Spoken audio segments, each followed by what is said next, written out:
Imagine you are on a dirt field, and all around you there is no pavement and no roads.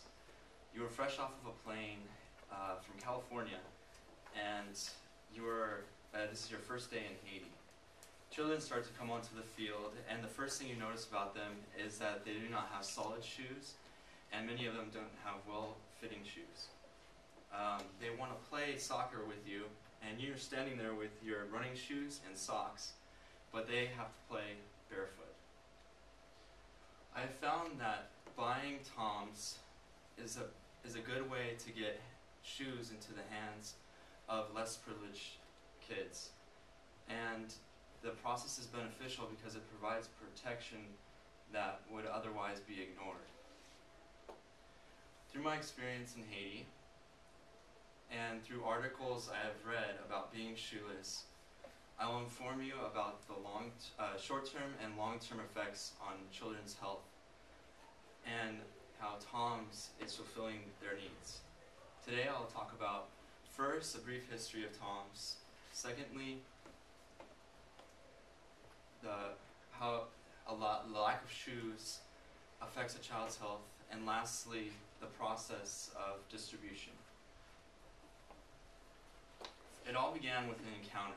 In 2006, Blake Mikowski took a trip to Argentina where he saw poverty, and in the poverty he saw health problems and kids without shoes.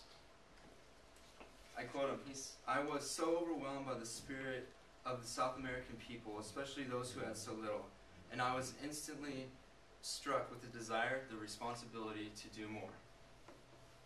While Toms makes a profit off of selling its shoes, the most important thing and the main foundation of it is its giving. Now, having talked about a brief history of Toms, I will now talk about the two things that he saw: health and poverty.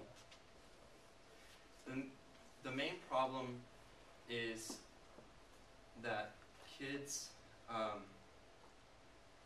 main problem is bare feet on ground that has insects and diseases, and these together affect the health and eventually the kid's future. For example, in an article by Feldmere, he shows that jiggers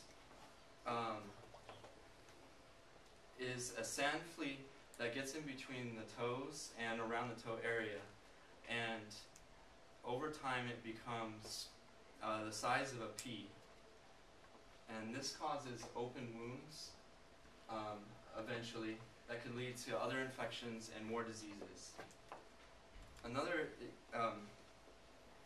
also the cause of this is trouble walking and also loss of toenails.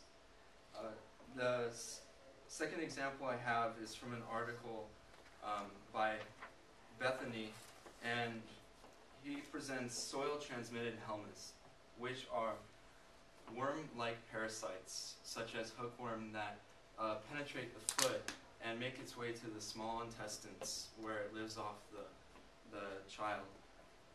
And this causes, in extreme cases, death, loss of oxygen to muscle tissues, and malnutrition and learning disabilities. Bethany says that the soil-transmitted helminths are one of the world's most important causes of physical and intellectual growth retardation. Because of these infections and diseases, poverty continues in less privileged communities. And according to an article by Lorenzi, he says that money in the hands of the poor is not the most important goal, but that the most valuable asset for people is a sense of physical safety or the absence of fear, and the opportunity for personal betterment provided by education. And we can all agree that these kids don't have a safe environment, and they're unable to get an education because of their condition. And I mean, just consider us being in this classroom. We're in a safe environment. We all have clothes and shoes, and even I remember back to like the time I was recently sick that even taking Dayquil and being in class, I could hardly concentrate. And so just imagine how it would be for those kids. Now talking about, I just talked about the health and poverty of kids, and now I'll talk about the process of Tom's giving. Without teamwork, Tom's would not be where it is today. And the first, there are two main components that I found that are derived from their giving report. And the first one is their partnership with nonprofit organizations in countries where they're already well established. And I found this is true through two examples. World Vision in Zambia and IMA World Health in Haiti both have given Tom shoes to kids. And also, they are in 23 countries, so it shows that they are well connected with nonprofit organizations. And the second point is that they give shoes based on the environment, and their goal is to continually give shoes and to be a mainstay in those places as the child grows. I talked to you today about a brief history of Tom's health and poverty that occur because of shoelessness, without shoes, kids without shoes. And I talked about the process.